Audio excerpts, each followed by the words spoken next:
are listening to the Swift Rift podcast. News, patch notes, warfronts, raiding, and whatever hell else they want to talk about. Can you dig it? I'm Bloodvein. I'm Fallon.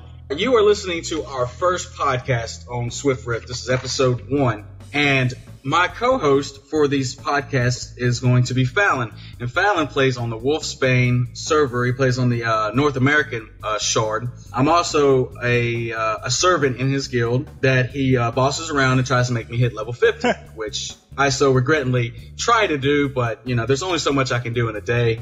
So with all that said, how about you tell us a little bit about yourself, Fallon? Well, currently I'm the GM of a guild called Evolution on the Wolfsbane server, the PvE server. And I've been playing different MMOs for the last, 12, 13 years. Everything from EverQuest 1, EverQuest 2, a few other games in between. But basically we started this guild and the Progression Raid Force, and we've also got a casual home for a lot of our members. All right. Well, let's go ahead and move on to the news topics. Our news topics we're going to talk about are River of Souls event, patch notes alpha 1.1, and we'll also, since this podcast is coming out a little late, we're going to also talk about patch 1.11, which introduced a lot of new features, especially to deal with YouTube and whatnot. Fallon, did you get a chance to check out the River of Souls official trailer yet? Yeah, I've checked it out. It's got some really cool voice acting in it. I really like the graphics too, so the event looks really, really cool. Yeah, I thought so as well. The only thing I didn't like about it is that when they released that video to all the fan sites, they only gave it to us in a 460p, and it would have been much better to have it like in 1080 or at least at minimum 720. Yeah, I hear you, but, gameplay comes first, so if, they got to get the videos in 480, give it to the people in 480 and, correct some of the gameplay issues. That seems to be more important at this point. Yeah, I definitely agree with you. So you've been actually playing around with the River of Souls events. Yeah, we've dabbled into it a little bit. We've got some members of our guild, Evolution, who have played a little bit more into it. I've done some basic stuff, collecting some of the shards that are needed to buy the items in game and so on and so forth. We have a couple players who are pretty big into this kind of stuff, and they're digging in and trying to get the raid information so that we can look towards doing that in the near future also. Oh, right on. Yeah, I haven't really got a whole lot of time to actually sit down and do it. I think I've done like the daily quest right there in Meridian. So I've probably got like maybe 15 of those little special shards that you use to buy all the gears and I guess the little thing that puts the glow on you. Yep.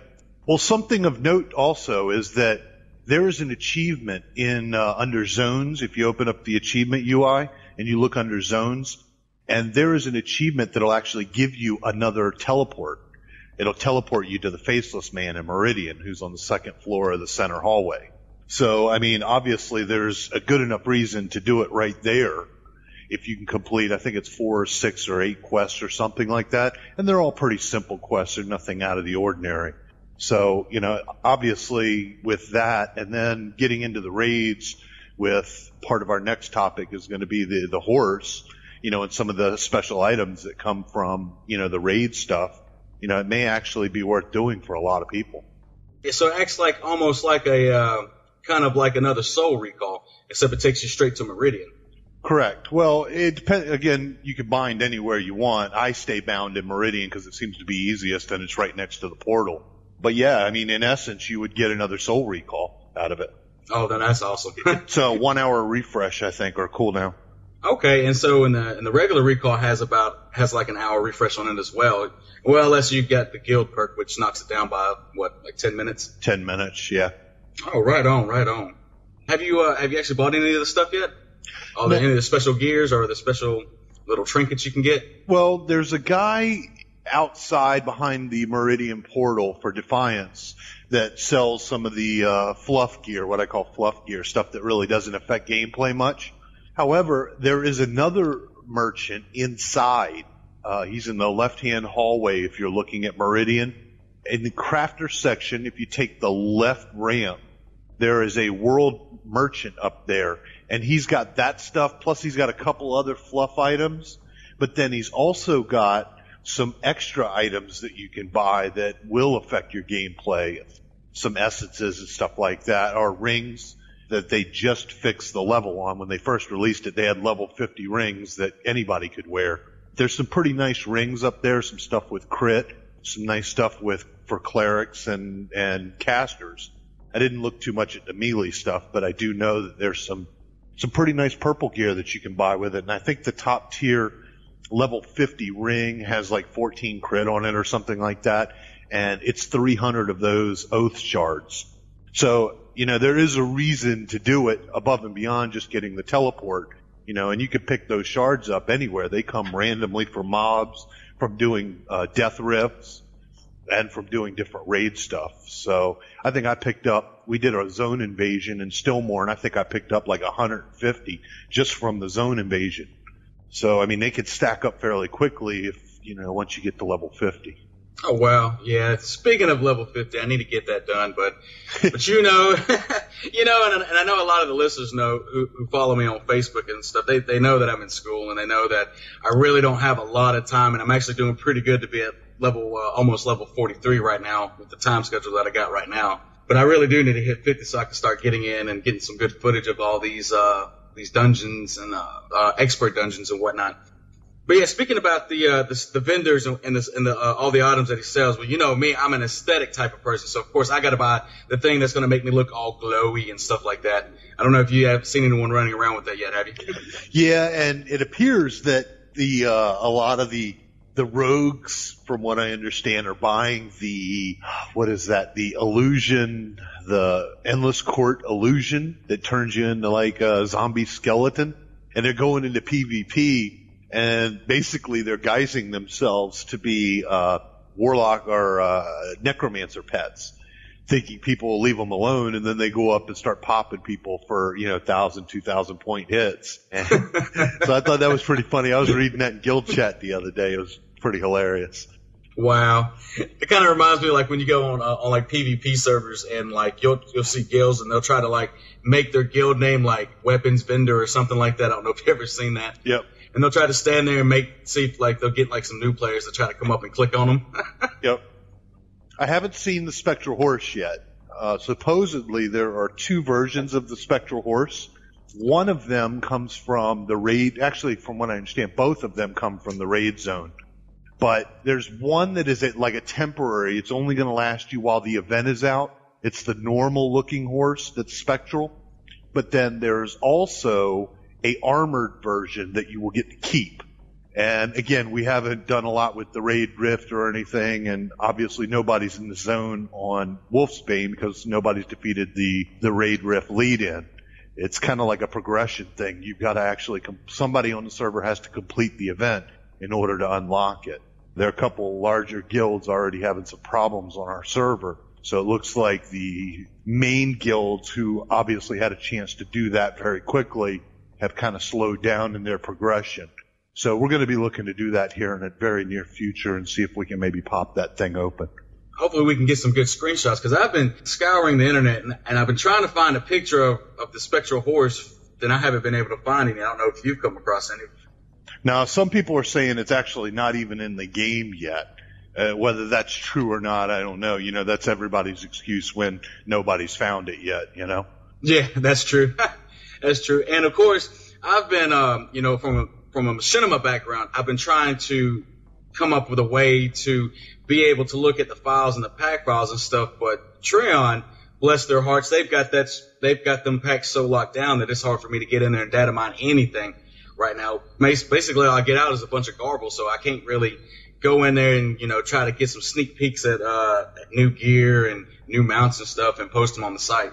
So, but maybe, hopefully, we'll have some good geniuses come around here soon, and they can figure it out, and they can go ahead and knock that out and get us some good little viewers or something, so we can get sneak peeks and get this information out to all the listeners and viewers. All right, now for the next topic, let's go ahead and talk about the patch notes. And now, again, since I said this, this podcast is a little late, we're gonna go ahead and talk about talk about the patch 1.1, and we'll talk about 1.11, which again it addressed a few additions and changes to 1.1. Now, what have been your thoughts so far on 1.1? Well, it's kind of a 50-50 mix right now. A lot of things were broken with the new patch, and there was some really cool stuff that came out with the patch. So while I like some of it, I think some of it just completely screwed up the game. And some of the tweaks that they've been doing, I think, are a little excessive. You know, people get used to fights and they get used to zones and they get used to bosses and, you know, so on and so forth. And they continually tweak them and make them harder and harder, which, you know, is understandable. That's going to happen in just about any game that you have. But at the same time, some of those difficulties of some of those fights were right on par as it is. So to go make them harder, and it almost seems like, and a lot of players are thinking this, and I've talked to a bunch of people in Guild and even out of Guild about it, it almost seems like Trion didn't account for the fact that people were going to be level 50 in a week, and that they were going to gear within another week, and then they were going to be raiding in 3 to 4 weeks, and then they were going to be killing Greenscale within 4 weeks. So I think what they did was they took a step back and said, well, we need to slow these guys down. This is just going entirely too fast. And I think that's what we're seeing with some of the tweaks and some of the zones and some of the expert zones and so on and so forth. So, and they broke a few guild things while they were at it, so that was kind of disappointing also. But, you know, one of the main things that I really liked about it, I'm looking at the patch notes as we speak, Rift invasions. Rift events no longer track player contribution against other players. You are checked for participation in the event and given rewards appropriately. The reason why I think that was huge, I've had a large problem getting high-level purple source shards. And I think that was the issue. It wasn't based on your contribution. It was ranked based on your ability to contribute versus somebody else's ability to contribute. So I think by doing it this way, you're going to see the rewards more spread out, and you're going to see the high-level rewards more spread out. So it gives people more people an opportunity to participate versus having 1 or 2 people on top of the chain always getting those same items over and over and over again. As a warrior, people that are tanks have the ability to get high up on there because of their taunts, because of a little bit of damage that they do, mainly because of their taunts. And if they've got like a damage shield or something like that on, you know, every hit is stacking up and stacking up. As a cleric, a lot of times we had a lot of opportunity to get those items because when mobs were doing mass damage to raids, we could heal a lot of people and get higher contributions that way. It was unbalanced. Yeah, I was just about to bring that up because I remember seeing and also reading in the forums where people were complaining about healers because all healers had to do, they pretty much kind of had it easy. They just spam heals on everybody and their contribution like just shot through the roof. But I also think, not only that though, I think that it was the fastest there, the way that I saw how it was going down. So like, if a warrior got there first and he started tanking the mob and he tagged the mob so his health is in green and he's going to get the actual, so to speak, loot from the mob if the mob drops loot, then he would have an instant head start on everybody else. Whereas a cleric would take some time to build that throughout the fight and use their healing abilities to assist in the entire fight. So by the end, the cleric would normally be up there